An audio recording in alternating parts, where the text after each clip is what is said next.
Attorney General, you're claiming that the Department of Homeland Security is breaking the law by implementing this moratorium.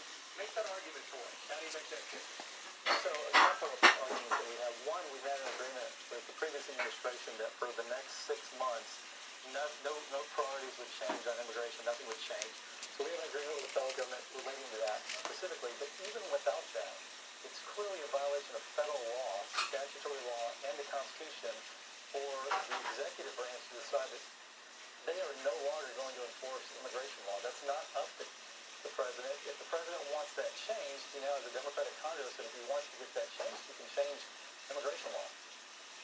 You are claiming harm in your lawsuit saying, quote, when DHS fails to remove illegal aliens in compliance with federal law, Texas faces significant costs.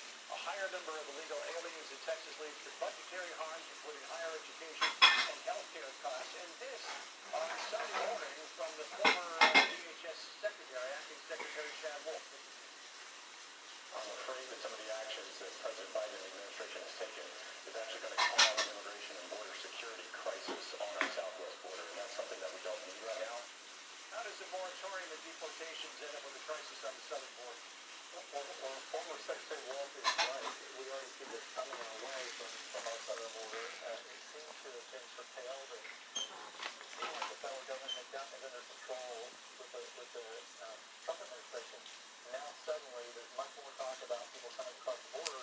Well, we had our initial concerns of, we have to educate these people, we have to medicate them, and we have to incarcerate them if they commit crimes. But on top of that, Oh, wait a minute. You can't incarcerate them because you can't pick them up. You're also claiming, Mr. Attorney General, that this could lead to an even greater crisis, saying, quote, if left unchallenged, DHS could reassert the suspension power for a longer period or even indefinitely, effectively granting a blanket amnesty to illegal aliens that Congress has refused to pass time and time again. Would this really be... Were they trying to incarcerate? Amnesty, a de facto amnesty? it is, at least initially, and so our concern is how do we know, if we just sort of sit by and let this go on for 100 days, how do we know that it won't continue? And basically we're sort of tacitly agreeing to it by not doing anything. So we decided, look, we can't afford this in Texas.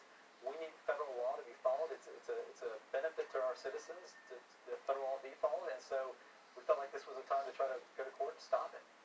You have another federal lawsuit pending, and this one's been pending for a couple of years now, in the Deferred Action for Childhood Arrivals program declared under the Obama administration, which President Biden has just taken steps to reinforce the program. You say that constitutionally President Obama was not able to do this, but it looks like after 4 years of trying, President Trump couldn't undo it. He was told by the Supreme Court that he had to go back and try again and never did. So is it even worth it continuing to challenge this at this point? Oh, absolutely. We think we're very close to it. We're actually very close to, I think, success in this case. It always takes time to go through these significant court cases, but we think our constitutional argument, the president, at the time, President Obama, did not have the authority to just change immigration law, much like we're talking about here, and that there is a process that really does matter, and Congress has to be the one. So if Congress does it, that's permissible. If the executive branch does it, it's not. These processes have always mattered to our country, and they matter to our founders. I think they matter to people today. And Mr. Attorney General, really quickly, if you would, where do you come down on the idea of a path to citizenship for the so-called dreamers? Look, I'm open to that process. I just want it to be debated. I want people to consider the costs of it, the benefits of it, and whether... How many years did they have to get their the dreamers have to get their paperwork in order after they were brought in? Some of them were brought in during the 1970s because of trying to get American kids back. And they've had a long time to get their paperwork in order. They should have already been citizens. So what took them so long? Obama ended up giving them more time.